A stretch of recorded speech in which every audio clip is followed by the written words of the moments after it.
Vamos para o texto, verso 45. Tendo recebido o tabernáculo, os nossos antepassados o levaram sobre a liderança de Josué, quando tomaram a terra das nações que Deus expulsou de diante deles. Esse tabernáculo permaneceu nessa terra até a época de Davi, que recebeu o favor de Deus e pediu que ele lhe permitisse providenciar uma habitação para Deus, o Deus de Jacó. Foi Salomão, porém, que lhe construiu a casa. Todavia, o Altíssimo não habita em casas feitas por homens. Com base nesses 3 versículos apenas, eu quero hoje ministrar nesse tema. Esse foi o tema que eu escolhi para a mensagem de hoje. Sinceramente desalinhado. Eu quero orar com você, eu peço que você feche os seus olhos. É muito importante essa oração. É muito importante que nesse momento você não se distraia, que você não fique caminhando, andando, a não ser por uma extrema necessidade. É muito importante que você dedique agora esse tempo para ouvir a palavra que Deus tem para a sua vida. Vamos orar. Senhor, precisamos do Senhor. Que o Teu Santo Espírito venha nos iluminar. Que o Senhor encontre corações abertos, Pai, para que a Tua palavra possa transformar. Venha, ó Deus, de uma forma especial me usar como instrumento, mas que não venha a ser eu, mas que o Senhor fale através de mim. Fale ao coração dos Teus filhos.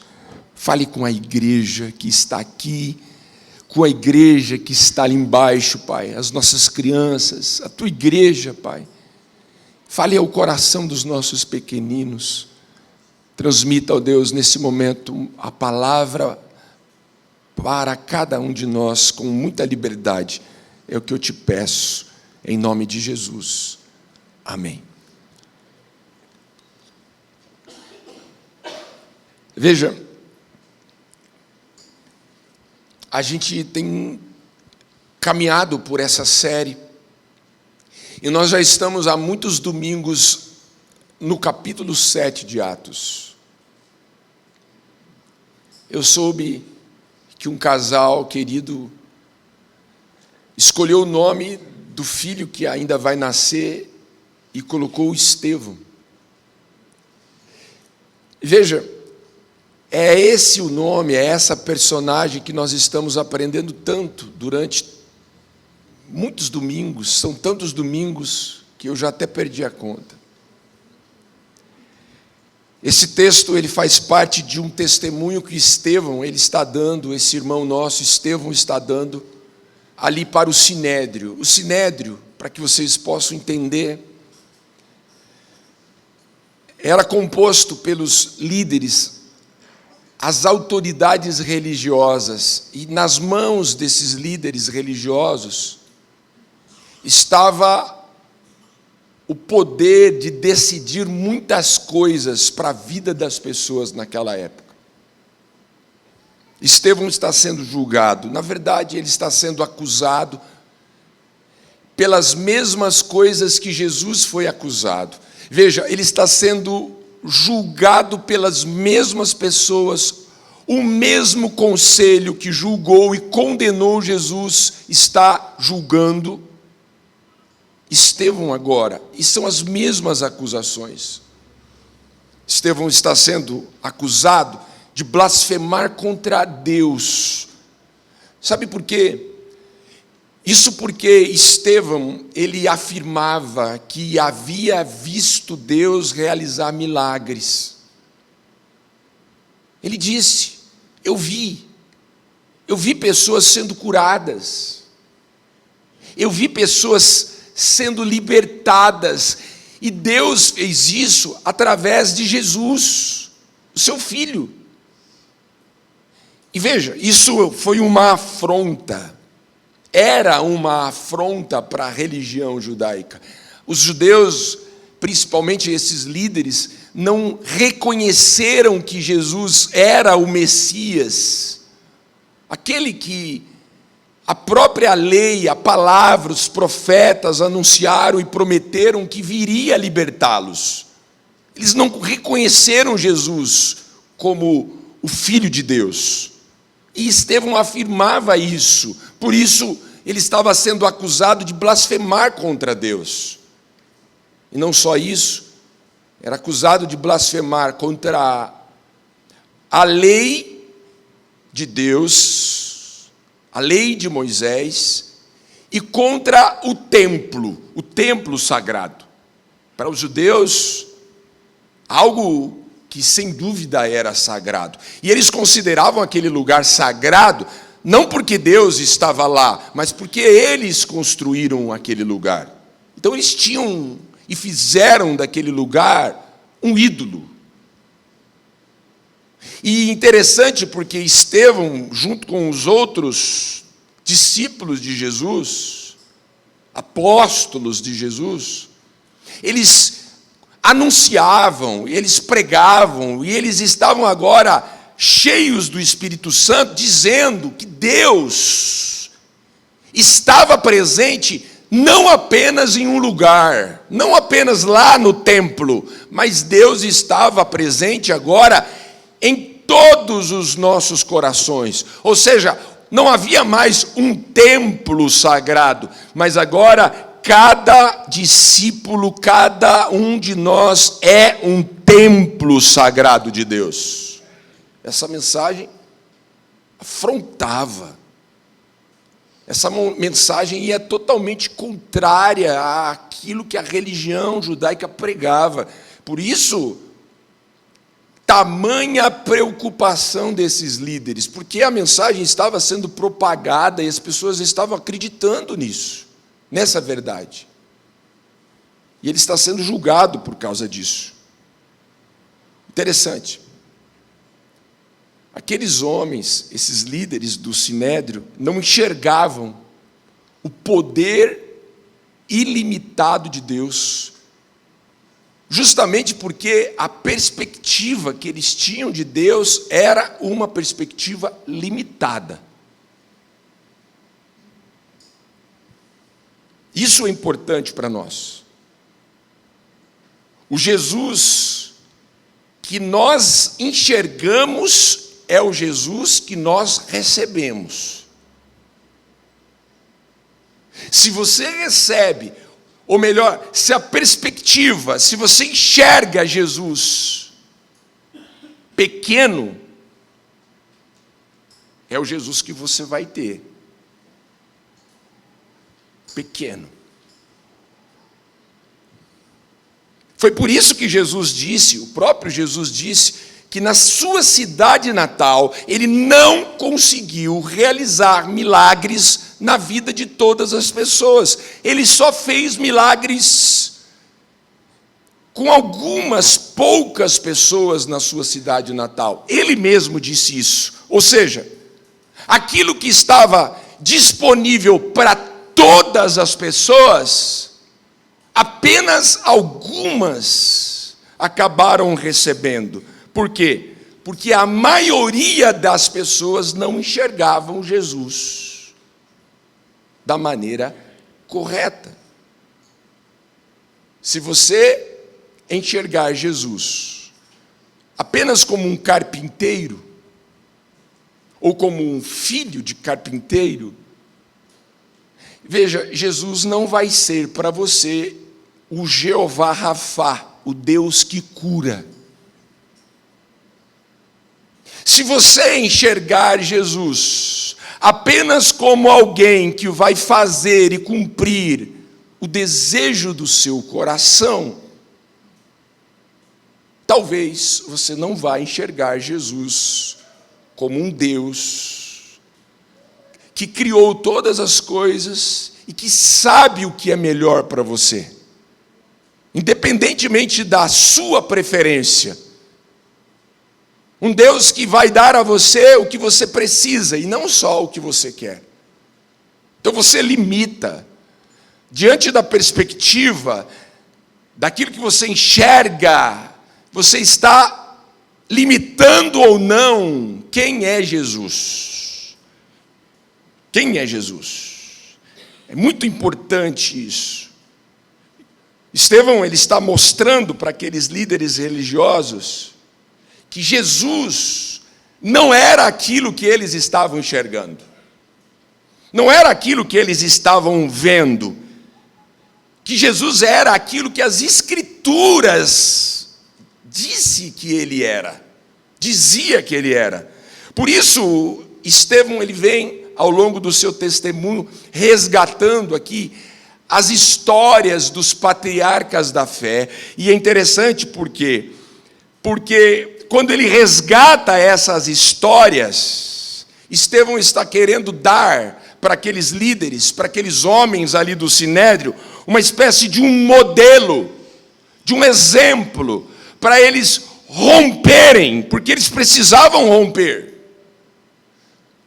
Era como se Estevão estivesse dizendo assim: olha, o nosso libertador, ele veio, Jesus, ele veio, e vocês não estão enxergando, vocês não estão vendo, vocês não estão percebendo. Por quê? Porque o coração de vocês está aprisionado nesse sistema, o sistema religioso. Vocês estão enxergando Jesus na perspectiva não da palavra, vocês estão enxergando na perspectiva da religião, e vocês estão aprisionados, vocês não estão vendo a realidade. Mas o Espírito Santo, e Estevão está querendo dizer isso, o Espírito Santo foi enviado para libertar vocês desse sistema, para tirar, abrir os olhos de vocês, para vocês enxergarem a realidade. E aqui eu abro um parênteses, para que você entenda por que essa série chama Espírito Santo. Alguém já me parou e disse: pastor, não seria importante a gente talvez mudar agora o nome da série? A gente continua em Atos, mas a gente muda o nome da série. Eu pensei, na hora não respondi, eu disse não. Sabe por quê? Porque o Espírito Santo, ele não é apenas aquele fogo que desceu lá no cenáculo e que destravou a língua das pessoas. O Espírito Santo é esse fogo que também destrava a nossa mente aprisionada pelo inimigo. O Espírito Santo presente na vida de Estevão para dar a ele a coragem de falar isso para aqueles homens. E o Espírito Santo precisava agir também na vida daqueles homens para destravar, não a língua, como destravou em Atos 2, mas destravar a mente. Eles estavam aprisionados nesse sistema religioso deles. Eu separei pelo menos 3 verdades que eu considero poderosas, que Estevão está nos trazendo aqui nesses 3 versículos. São verdades libertadoras, que sem dúvida, com a ajuda do Espírito Santo, vai libertar você, a mim e a todos nós. Vamos lá? Primeira verdade: a herança, ela não garante a presença. A herança, ela não garante a presença. Eu preciso investir um tempo para introduzir essa verdade. Veja, preste bem atenção. A fé que nós herdamos, ou melhor, que alguns de nós herdamos dos nossos pais, não garante a presença de Deus nas nossas vidas hoje.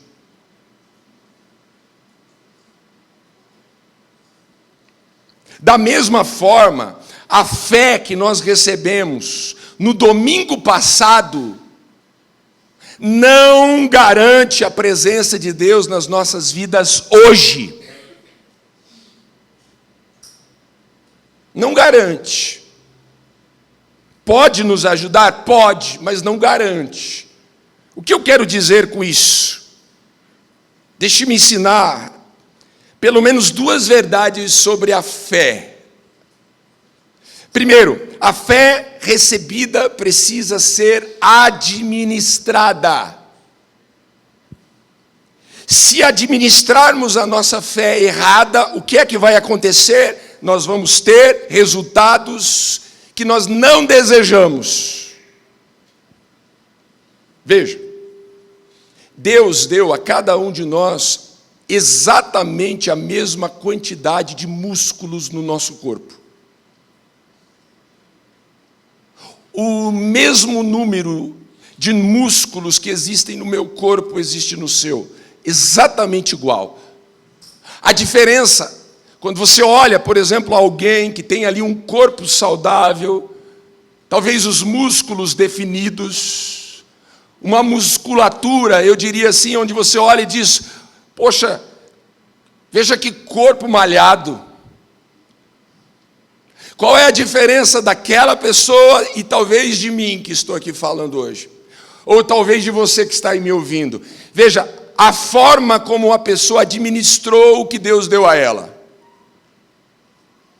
Deus dá a mesma quantidade de músculos, percebem? Aí você olha alguém com a musculatura perfeita e você diz assim, poxa, eu queria aquilo. Mas você não sabe o tanto que aquela pessoa treinou, a dor que ela precisou suportar, quantas vezes ela precisou se deslocar até, talvez, a uma academia para ter aquele corpo que você tanto desejava. Ela administrou, e talvez você não tenha administrado como ela. Está tudo certo. A fé é exatamente assim. O apóstolo Paulo diz que Deus deu a cada um de nós a mesma medida de fé. Ou seja, eu não recebi mais fé do que você, e não existe ninguém aqui que tenha recebido mais ou menos fé do que nós dois. Deus deu a cada um de nós exatamente a mesma medida de fé. Agora, o que diferencia um homem com uma fé grande de um homem com uma fé pequena é a forma como essa pessoa administrou a fé dela. Você não sabe o que aquela pessoa passou, os vales que ela passou, as dores que ela suportou, para ter a fé que hoje você tanto desejava. Então a fé é administrada. Outra coisa importante, nós herdamos responsabilidade e não intimidade. Isso é extremamente importante. Então, o fato dos nossos pais terem tido intimidade com Deus não significa que nós teremos. Isso é importante nós entendermos. Quantos pais nós temos aqui? Pais de crianças, Os nossos filhos são sempre crianças, né? Eu sou pai de criança também, 2 crianças. A gente ensina os nossos filhos o quê? Responsabilidade diante de Deus. Mas a gente não transfere para os nossos filhos intimidade. A gente queria transferir, mas a gente não transfere. A gente não consegue transferir intimidade. É um engano você pensar que você tem direito hoje de receber qualquer coisa, porque os seus pais lá atrás oraram muito, jejuaram muito, vieram certinho nas celebrações, fazia chuva, faça sol, eles vinham, oravam. Olha, meus pais, meus avós. É engano você achar assim, olha, bom, eu estou guardado, protegido, abençoado, minha vida está tudo bem, minha geração está tudo bem, por quê? Porque lá atrás os meus pais, eles fizeram isso. Não. Os teus pais transferiram para você responsabilidade e não intimidade. Se nós desejamos intimidade, nós precisamos trabalhar duro como os nossos pais trabalharam no passado. A herança não garante a presença. É isso. Não garante. Nós precisamos administrar a fé. Nós precisamos pagar realmente o preço. Temos a responsabilidade, aprendemos como fazer, temos aprendido e temos ensinado os nossos filhos a fazer isso. Mas veja, recebemos isso de herança, mas isso não garante a presença de Deus hoje. É exatamente isso que Estevão está dizendo para aqueles homens. Perceba, versículo 45, nós lemos. Tendo recebido o tabernáculo, os nossos antepassados o levaram sobre a liderança de Josué, quando tomaram a terra das nações que Deus expulsou de diante deles. Esse tabernáculo permaneceu nessa terra até a época de Davi. O que Estevão está nos dizendo? O fato dos filhos de Israel lá atrás terem recebido o tabernáculo de Deus não era a garantia de que eles podiam contar com a presença de Deus. É isso que Estevão está dizendo. Eles receberam o tabernáculo. O tabernáculo chega para eles como a herança. Mas isso não era garantia de nada. Eles precisavam administrar isso. Havia ali uma estrutura, havia todo um movimento. Isso não era garantia de que agora tudo vai dar certo. Eles carregam a tradição como se fossem a presença. E não era. Eles carregaram a herança como se aquilo garantisse alguma coisa para eles, e na verdade não garantia nada. O que Estevão está mostrando para aqueles homens era algo muito sério. Para os filhos de Israel, a presença de Deus se resumia à herança que eles receberam dos seus antepassados, ao tabernáculo. Eu fico pensando e trazendo essa palavra para nós. Se os filhos de Israel resumem a presença de Deus pelo tabernáculo que eles receberam, nós estamos resumindo a presença de Deus a quê?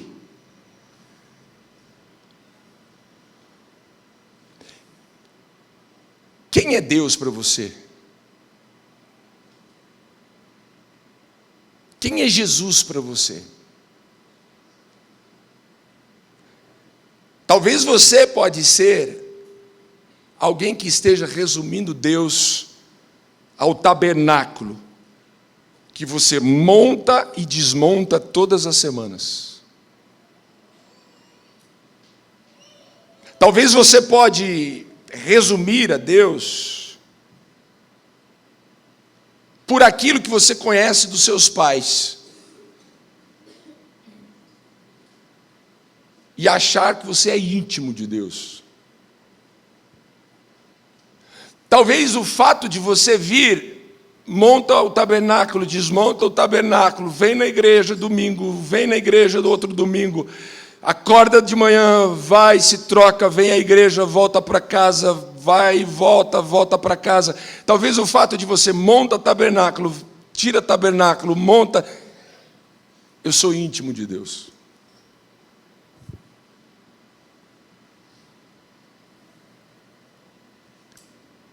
O que Estevão está dizendo, que a gente pode carregar Deus no coração e não conhecer o coração de Deus. O que Estevão está dizendo é que a gente pode frequentar o templo, a gente pode frequentar a igreja e não conhecer o que é intimidade com Jesus. A gente frequenta a casa de Deus, mas a gente não tem intimidade com Deus.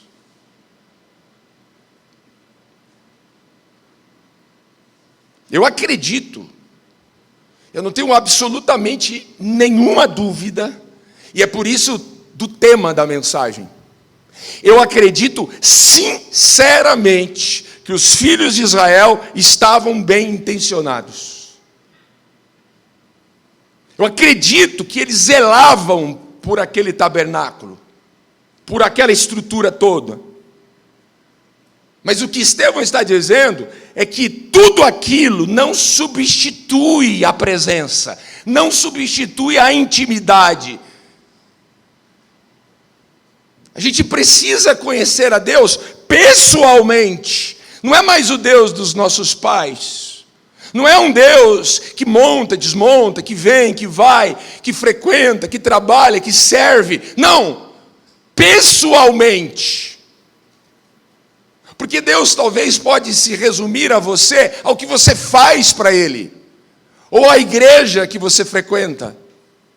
Deus pode se resumir talvez ao que você pensa ou aprendeu dos seus pais, mas você talvez não o conhece pessoalmente. É isso que Estevão está dizendo.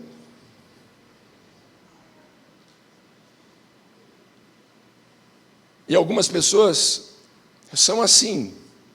Elas querem as promessas de Deus sem a presença de Deus.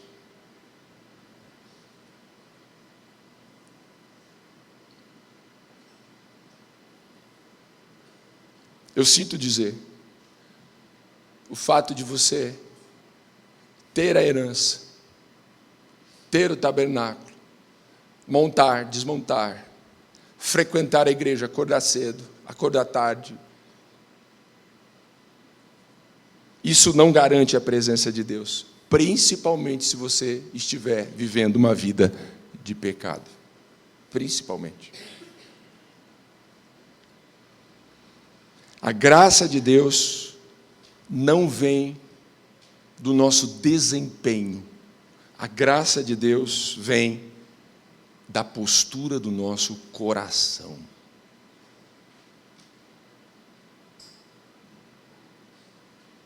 Coração quebrantado. Como eu disse, você pode ter Deus no coração, mas talvez o seu coração não está totalmente entregue. Não basta você ter Deus no coração. Você precisa dizer em que lugar do seu coração Deus está. Que Ele esteja no trono e no governo da sua vida. Vamos para o nosso segundo ponto, porque contém aqui mais uma verdade poderosa. Devoção não é o mesmo que direção. Meu Deus, eu pedi muita graça de Deus para pregar isso. Nós precisamos entender isso.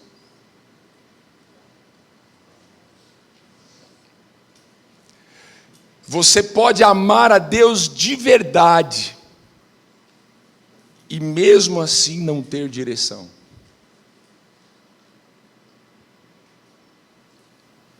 Você pode fazer as coisas para Deus com devoção, com a devoção mais pura que existe em você.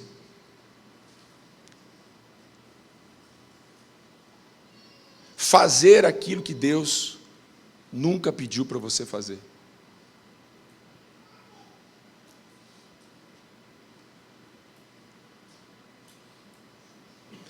Fazer a coisa mais pura, com o coração mais puro para Deus, o que Deus nunca pediu para você fazer.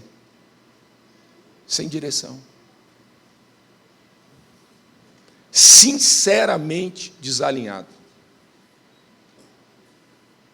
Você pode estar sendo absolutamente sincero naquilo que você está fazendo, mas completamente desalinhado com o propósito de Deus.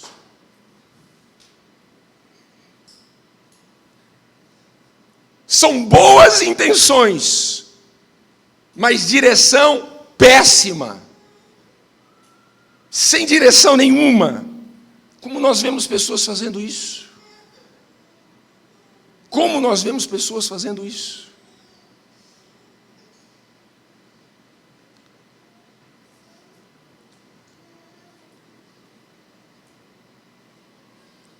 Conta-se uma história de uma pessoa que estava em um barco pesqueiro, junto com uma outra. Uma tempestade os levaram para o alto mar, e acabou que o barco naufragou, e um companheiro morreu, e o outro conseguiu se salvar e chegar numa ilha deserta. Ele chega na ilha, e vê que a ilha é deserta, e a primeira preocupação dele é fazer uma cabana. Ele faz uma cabana para passar ali a primeira noite. Mas não havia e não houve socorro, e ele precisou então permanecer na ilha. E ele vai, faz a cabana, faz a fogueira, começa a caçar, e ele transforma aquela cabana na sua casa. Os dias vão passando. É um irmão devoto, uma fé vibrante, assíduo nos cultos, mas agora ele está ali na ilha. O que ele faz? Um dia ele teve uma ideia: já que eu tenho que ficar aqui, eu preciso de um lugar para adorar a Deus. E aí ele vai e constrói, alguns passos, alguns metros da sua casa, uma outra cabana, e ele coloca uma cruz, e ele chama aquela cabana de igreja, a minha igreja. E ali ele passa grande parte da vida sem socorro. Ele acaba morrendo na ilha. Um dia, a guarda costeira do país que ali estava conseguiu chegar até aquela ilha, e tudo que eles encontraram era uma ilha deserta, mas uma casa, ou pelo menos o que restou dela. E para surpresa das pessoas que chegaram ali e viram aquela casa já destruída por conta do tempo, viram também, perto da casa, uma cruz, e escrito ali em inglês, Church, My Church. E aí eles disseram, uma igreja. Para surpresa deles, eles olham, uma outra igreja, uma outra, e havia ali dezenas de barraquinhas, e todas elas, My Church. O que uma pessoa morando sozinha numa ilha constrói uma igreja, constrói 2, constrói 3, constrói 4, constrói 5? Com que propósito? Com que propósito uma pessoa deixa uma igreja para abrir uma e chamar de sua? Pastor, devoção, chamado. Deus me chamou, pastor. Deus quer isso de mim. Não é o Deus que eu conheço.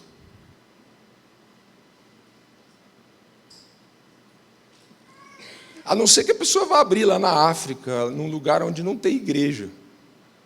Mas abrir uma igreja só para chamar de sua. Veja o que Estevão está dizendo. Ele está falando isso para Davi. Versículo 46. Ele está falando de Davi. Ele diz assim de Davi, que recebeu o favor de Deus. Davi recebeu o favor de Deus. E ele pediu que ele lhe permitisse providenciar uma habitação para o Deus de Jacó. Veja, Davi tinha o favor de Deus, Davi tinha o coração sincero, mas ele resolve construir uma morada para Deus sem a direção de Deus. Sem direção de Deus. E é isso. É exatamente isso. Você tem muita paixão, mas você precisa de direção. Paixão sem direção acaba em frustração. Um pássaro pode se apaixonar por um peixe, mas eles vão viver aonde? Você pode ter uma paixão enorme, mas a pergunta é: tem direção? Porque se não tem direção, não tem propósito, eu pergunto, onde é que está Deus? Na sua paixão, no desejo do seu coração, que a palavra diz, o coração do homem é enganoso. Parece que o caminho é bom, mas o fim é o quê? Perdição, frustração.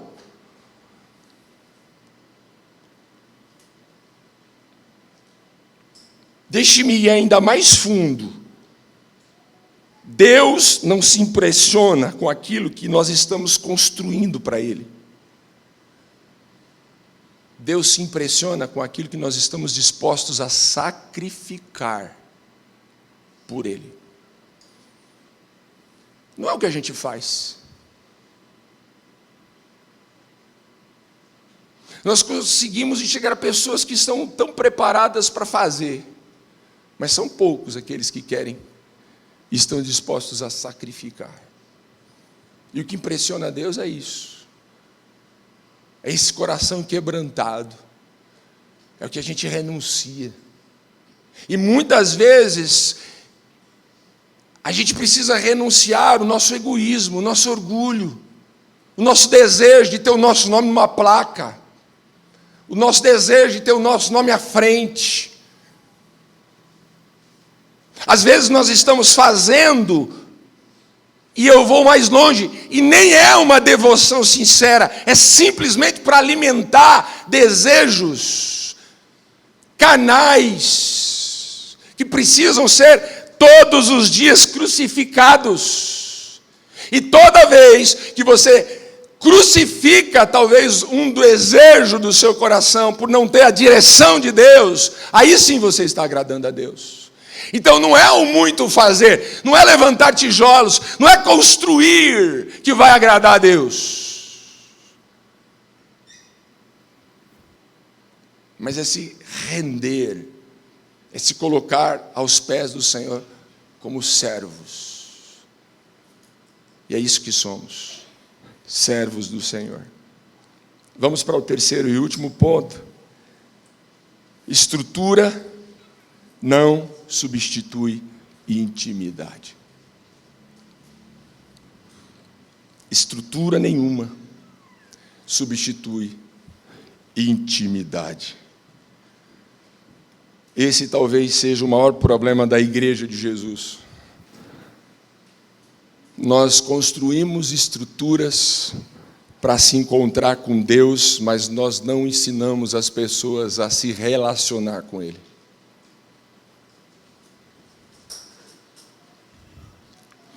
Observe o que Estevão está dizendo, versículo 47, versículo 48. Os dois últimos versículos. Foi Salomão, porém, que lhe construiu a casa.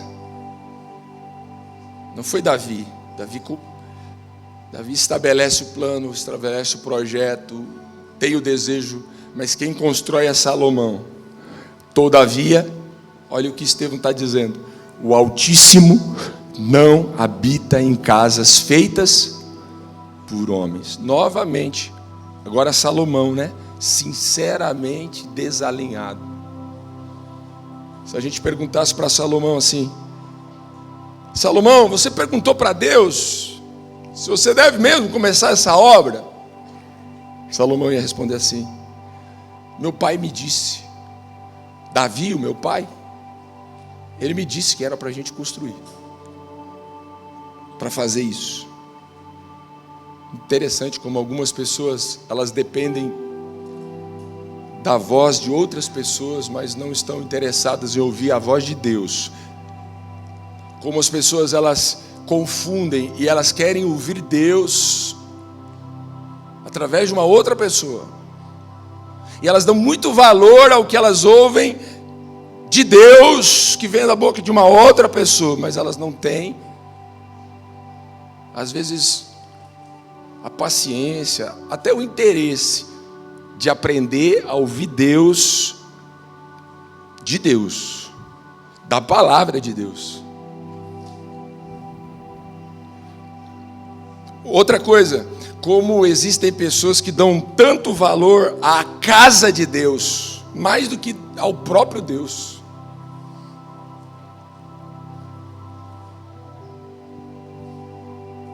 Irmãos, o que é esse lugar para a sua vida sem intimidade?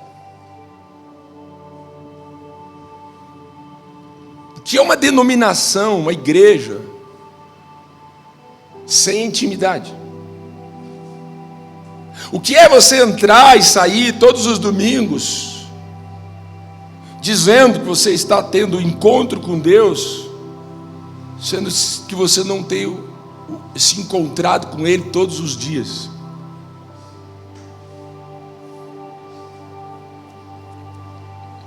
Olha o que Estevão está dizendo aqui nesses versos. A presença de vocês no templo, ou seja, na casa de Deus, não substitui a presença de Deus na vida de vocês.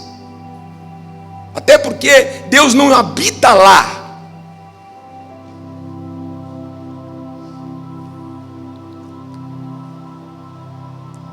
O templo que antes, lá no passado, apontava para Deus, acabou nesse momento agora se tornando um substituto de Deus,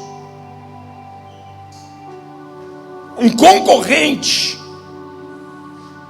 Quero concluir essa mensagem dizendo a vocês que a maior tragédia dessa passagem não é você perder a presença de Deus, mas é você pensar que você ainda tem o que você nunca teve.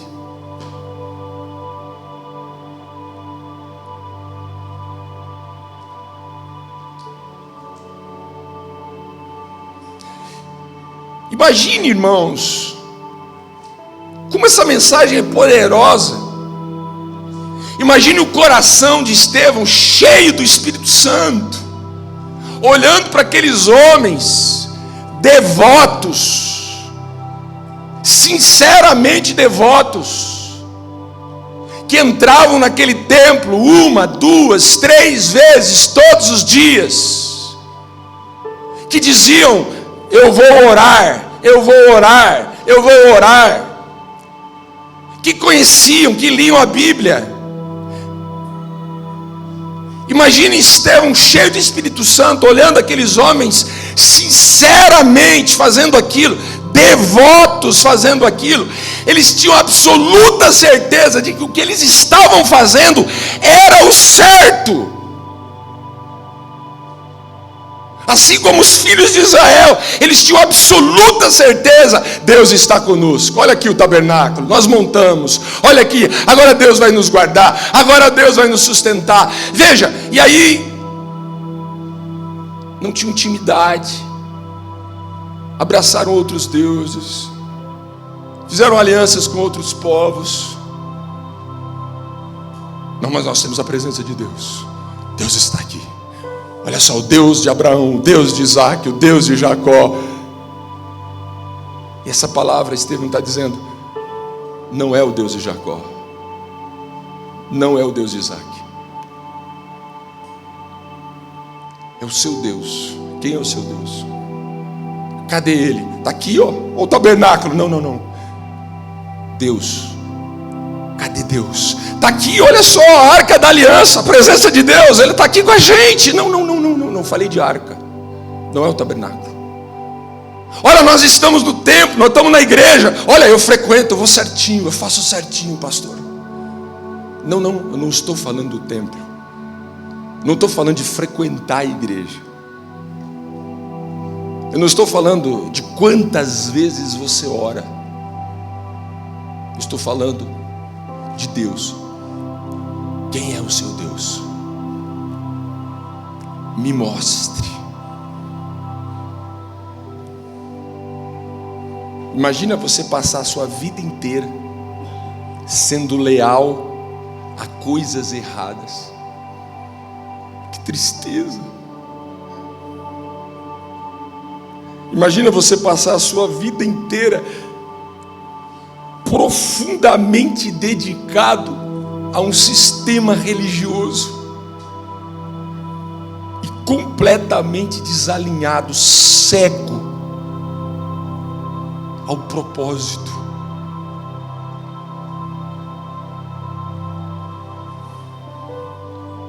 Imagine você passar a vida inteira ouvindo das pessoas o que você precisa fazer, e você vai e faz.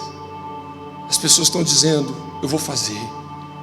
Aquele líder religioso disse, aquela pessoa disse, ele tem intimidade com Deus, ele ora, ele faz isso, ele faz aquilo. Não, eu vou obedecer a voz dele, eu vou. Imagina você passar a vida inteira ouvindo Deus pela boca de alguém em determinado momento da sua vida. Você perceber que tudo aquilo era um engano. Imagina você não parar para ouvir Deus. Imagina você não aprender a ouvir direto da fonte.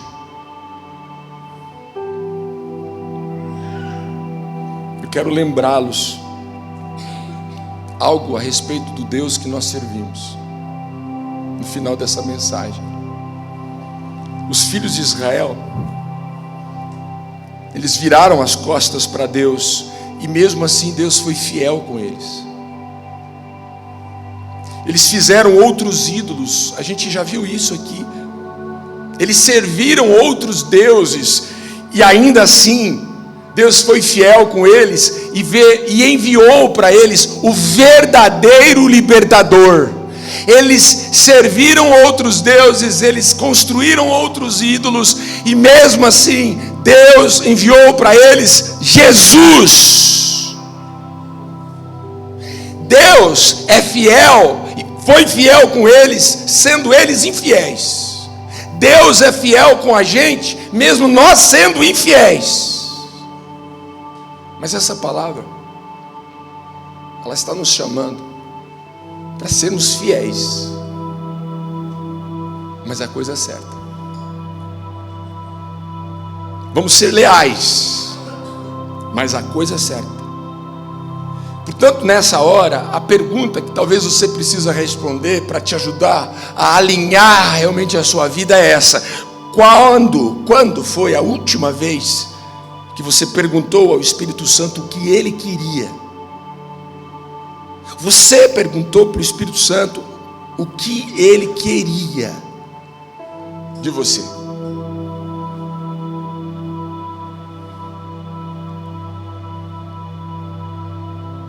O que ele quer? Talvez ele não queira o que você está com o seu coração sincero fazendo.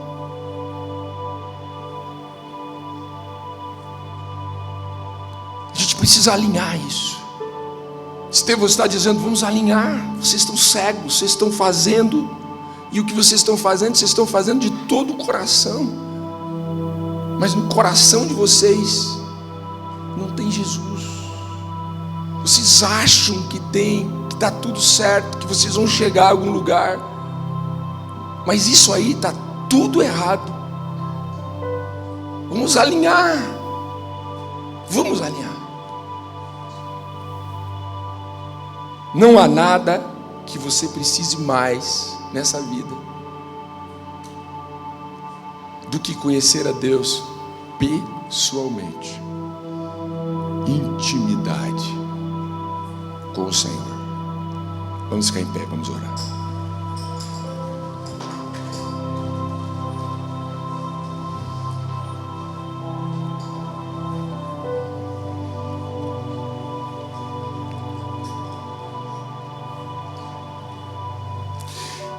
Que o Espírito Santo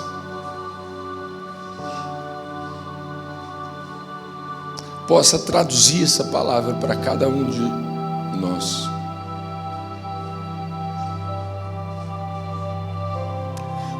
Assim como o Espírito Santo, com essa palavra, alinha alguns pontos na minha vida, Ele está disposto também a alinhar alguns pontos na sua.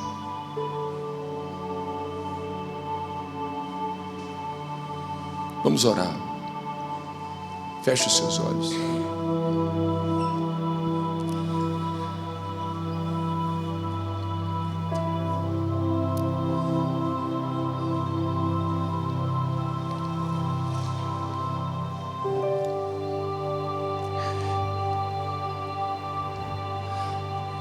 Senhor, livra-nos dessa tragédia.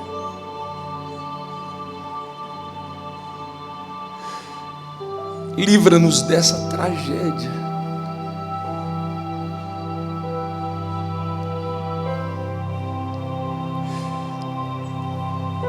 Que tragédia seria nós chegarmos no final e no lugar de recebermos do Senhor um seja bem-vindo, servo bom e fiel,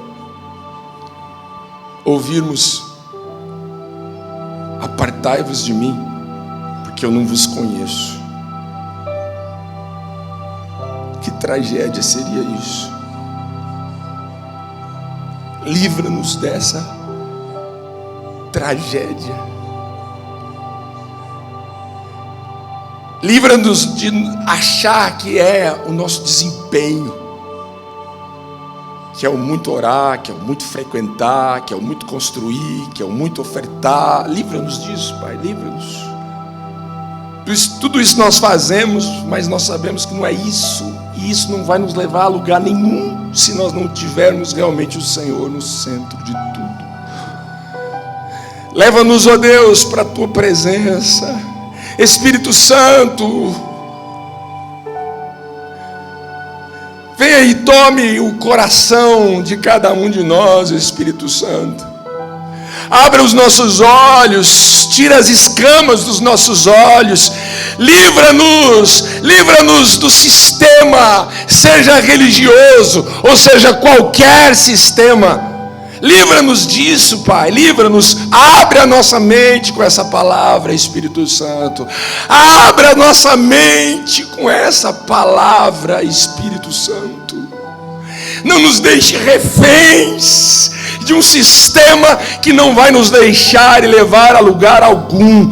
Não nos deixe reféns de pessoas que, mesmo sendo boas, bem-intencionadas, devotas, sinceras, livra-nos, Pai, de acreditar que elas vão fazer o que só o Senhor pode fazer por nós. Oh Deus, tenha misericórdia de nós. Tenha misericórdia de nós. Que o nosso coração esteja hoje quebrantado diante dessa palavra. Que o Senhor realmente nos dê, ó Deus, o que nós precisamos nessa manhã. Leva-nos para perto. Receba-nos nos teus pés. Buscamos intimidade. Queremos e desejamos, ó Deus. Nós queremos ser amigos do Senhor. Nós queremos, ó Deus, estar perto. Não nos deixe caminhar longe achando que estamos perto, mas nós queremos, de verdade, as motivações corretas, as intenções corretas, os propósitos corretos. Ajuda-nos, ó Deus, a alinhar os nossos propósitos nessa manhã. Eu oro, ó Deus, pela igreja.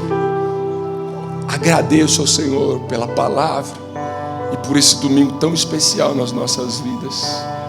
Obrigado, Espírito Santo. Obrigado, Senhor. É a nossa oração. Em nome de Jesus. Vamos aplaudir a palavra.